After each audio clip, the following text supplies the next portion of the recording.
Hello à tous, nous sommes le 31 juillet 2025 et hier, mercredi 30 juillet 2025, c'était la journée du FOMC.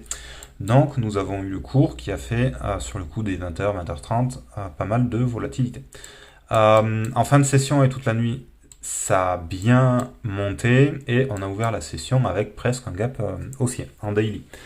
Donc logiquement, depuis 15h30, on retrace toute cette hausse de la nuit passée.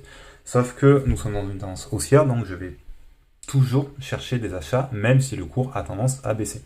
Donc ce qui s'est passé pour ce premier trade, c'est que j'ai attendu qu'un plus bas se forme, donc un plus bas ici, j'ai attendu qu'on le casse par le haut pour montrer que il y avait une reprise de la tendance de fond à ce niveau-là, et j'ai essayé de racheter la touche de ce précédent plus bas à ce niveau-là, en sachant qu'il y avait le chiffre rond des 23 600 qui pouvait aider au rebond, et en sachant que cette ligne-là, c'était le précédent plus haut de la session d'hier, en session 15h30, 22h. Donc j'ai attendu qu'on vienne toucher ce point-là, et j'ai attendu qu'on casse les 23 600, qu'on vienne taper mon niveau, mon précédent plus haut à ce niveau-là, et il y avait à ce niveau-là une petite divergence qui m'a permis de rentrer ici. Je souhaitais revendre toute ma position à ce niveau-là, au précédent plus bas de la session d'aujourd'hui. J'ai vu que ça rangeait un petit peu ici, donc j'ai tout coupé à ce niveau-là. Donc ça fait un petit trade de un peu plus de 10 points pour un stop loss d'à peu près 10 points.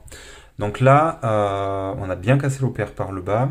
Pour moi, il y a deux setups qui peuvent être faits. Le premier, c'est si jamais on voit qu'il y a un rebond qui se fait à ce niveau-là, enfin à la prochaine bougie verte qui ne recasse pas la précédente bougie rouge par le bas, je rachèterai le bas de la bougie rouge.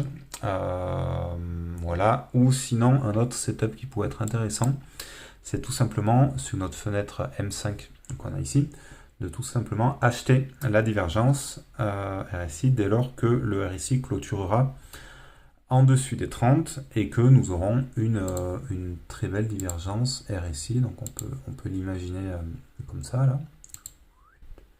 Hop, on peut l'imaginer comme ça, donc on aurait une très belle divergence qu'on pourrait acheter non pas en scalping, mais vraiment en day trading, on va dire. Donc à voir si le RSI remonte à ce niveau-là, ou sinon on va tout simplement atteindre le chiffre rond des 23 500 ici, des 23 500 à ce niveau-là, qui peut-être va aider au rebond. Donc voilà, à suivre. Merci à vous. Ciao.